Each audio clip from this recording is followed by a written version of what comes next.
The gig economy is fascinating. The idea of working from home, setting your own hours, and working as much as you want for a wage that you think is fair seems too good to pass up. And people are noticing that, with the gig economy expected to grow at a pace 3 times faster than the United States workforce, with over 50% of US workers participating in the gig economy by 2027. This option is especially preferred by younger people, with people 18 to 34 more likely to work in the gig economy, and for big money as well, with the expected revenue being somewhere around $204 billion. Companies supplying these gig workers, for example Uber, a ride-hailing platform where you can go and book rides and riders sign up and get a percentage of the ride's fare, DoorDash where you can go and get meals for yourself and the person delivering your meals gets a percentage, and Upwork where you can find freelancers to do stuff for your business like make logos, do HR services, or maybe provide IT support, all making extreme amounts of money from providing these services, with Uber in particular making revenues of over $35 billion in 2023 alone. This all seems too good to be true so far. The companies are making a bunch of money and the freelancers get to have a share of that pie as well. Is there a catch? And as it turns out, there might be a big one. To understand the other side of the argument, it might be helpful to look at the claims that proponents of the gig economy make and see if there's evidence that prove the contrary. Well, the first claim is you can work from anywhere on your own time and be compensated fairly for it. In a pretty scathing report by the Economic Policy Institute, it was found that 1 in 7 gig workers, or 14%, earn less than the federal minimum wage on an hourly basis. And not only that, 29%, or more than a quarter, earn less than the state minimum wage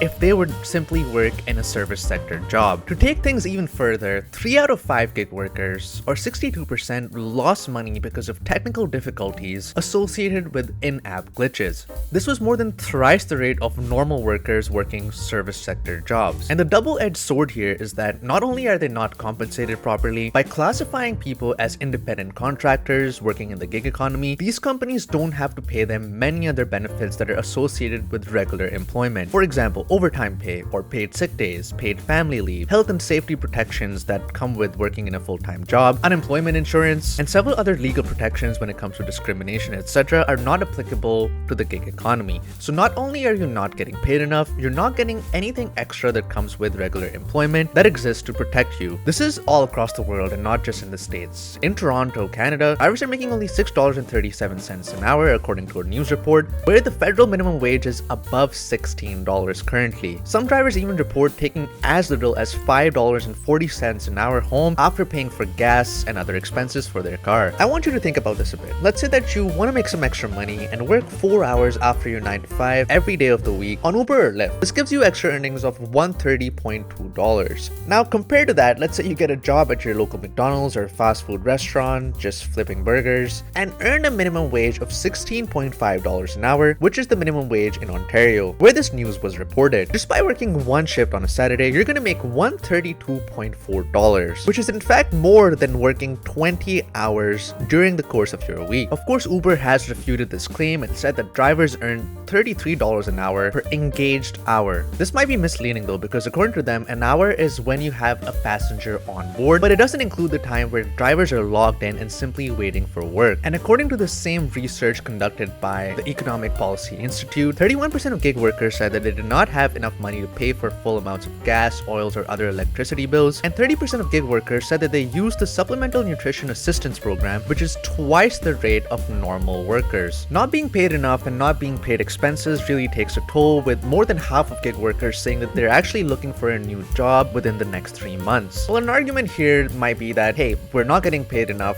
but it's still flexible and we can do it whenever we want and make some money, whether it be minimum wage or not, doesn't really matter. It might be a nice addition to working a full-time job and having as a side hustle. This might not be as true as it seems, with Uber itself recommending that most trips happen in the morning rush hour and the evening rush hour in higher density areas, for example city centers, giving you a higher likelihood of maximizing your earnings. So you're limited to a geographical location and also certain hours if you want to maximize earnings. Even with gig work like Fiverr or Upwork, where you are a freelancer just providing your services for IT or HR, etc., you have to cater to where most of the money is coming from, and that is North America or Europe. With many freelancers in Asia, Africa, and other regions with more affordable rates choosing to work North American hours just so that they can cater to and communicate with North American and European clients. Some people also highlight the initial setup costs for entering gig work itself. If you're an Uber driver or Lyft driver, you need a car. You're not going to pick up your passengers and simply walk. That comes with a high lease cost, especially since Uber has now banned people from driving vehicles that are beyond a certain manufacturing date in an attempt to quote-unquote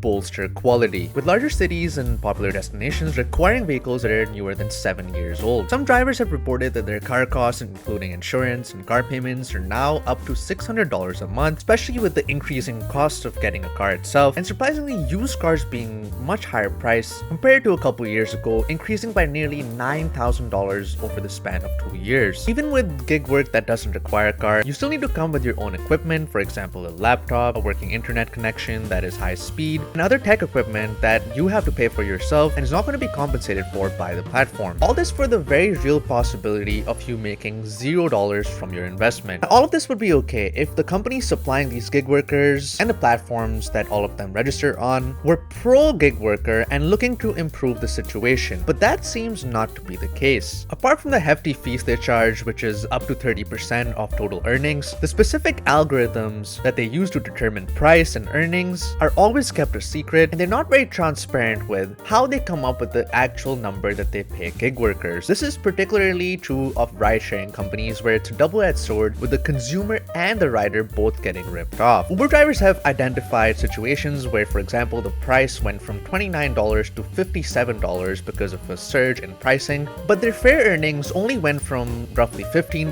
to $16.6, with Uber pocketing the rest of the increase in price and not having much to say when asked about what goes into determining surge pricing and why the drivers don't get a bigger share of this surge price, because they too are taking a risk driving their car in a situation where there's more cars on the road, maybe getting stuck in traffic and sacrificing other earnings that they could have made if they weren't stuck in that 1 hour traffic jam. And also, drivers argue that these platforms are sometimes very consumer focused. This is understandable because they want to get as many people to use their platform over other competitors, but sometimes drivers argue that they go overboard and don't look at the evidence provided, which hurts drivers to a larger degree. There's been reports with drivers over 27,000 rides and a rating of higher than 4.95% being banned for one customer complaint, with Uber refusing to view dashcam footage and other evidence that disproves allegations, according to one report. 30% of drivers that had their account deactivated actually claimed they got no reason for deactivation and did not get a chance to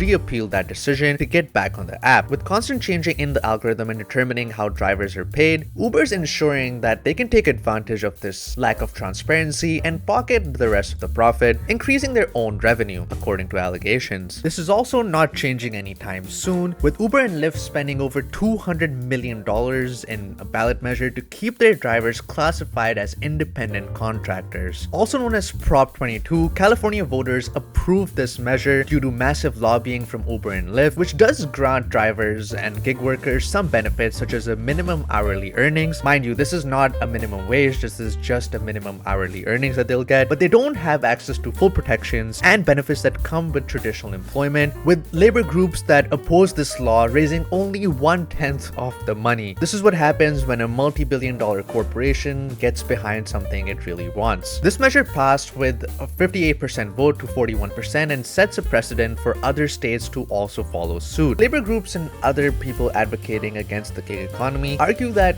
this is just one part of the story. The other part, which is even worse, is that there's no advancement within the gig economy for a lot of workers. If you're a driver today, you're going to be a driver tomorrow and a driver 1 year or 2 years from now. There's no senior driver or director of drivers or chief driver officer post at Uber or at competing companies. This lack of career advancement is also seen in other freelance industries, for example in Upwork, where companies take advantage of geographical arbitrage, shifting a lot of work to Asia and Africa, where the hourly rate is at $22 an hour, preferring those countries to, for example, North America, where the hourly rate is upwards of $40 an hour. And they're not sacrificing any skill set or getting those more affordable workers, and in some cases, people argue, are getting a more diverse and specialized skill set. Now, Uber does give its drivers some bonuses for picking up certain rides or having a ride streak, but those bonuses pale in comparison to actually working at Uber, where, for example, a software engineer starts at at $220,000 a year and over time can progress to earning over $710,000 a year. Granted, those skills are not comparable. Software engineers are more specialized and drivers are less specialized, but drivers argue that they should definitely be getting a larger share of the pie compared to a couple hundred extra dollars every month for companies whose existence is dependent on the drivers itself. Even if Uber and other gig economy companies somehow fix this issue and give a larger percentage of the pie to gig workers, a more ignored and overlooked aspect is the impact of the gig economy on a person's mental health. Gig workers work alone. They don't have a team usually, spend hours either working in a car or a vehicle or working on individual projects by themselves. This lifestyle is extremely lonely, and according to research conducted by Stanford University and the University of Cambridge, solely gig workers have significantly lower levels of mental health compared to employed people, actually being comparable to people that are unemployed. And in terms of life satisfaction, gig workers, regardless of the type of gig worker, are generally worse than people that are employed regularly. This is exacerbated by loneliness and also financial uncertainty, with them sometimes constantly being worried about where the next bill is going to be paid from and how to maximize their earnings. And of course, there's no mental health support provided by Uber, Upwork, or other gig economy companies, which they can get out of since these workers are classified as contractors and not full-time/part-time regular employees. Even with bad mental health and not being compensated fairly, the reason why the gig economy is so big is because people want extra money. The median sale for a house was $165,000 in the United States in the year 2000, and in 2023 for the fourth quarter, this price was $420,000. With this astronomical rise in housing prices and real wage only growing 0.6% year over year from March 2023 to March 2024, and the US middle class in general having $17,867 less income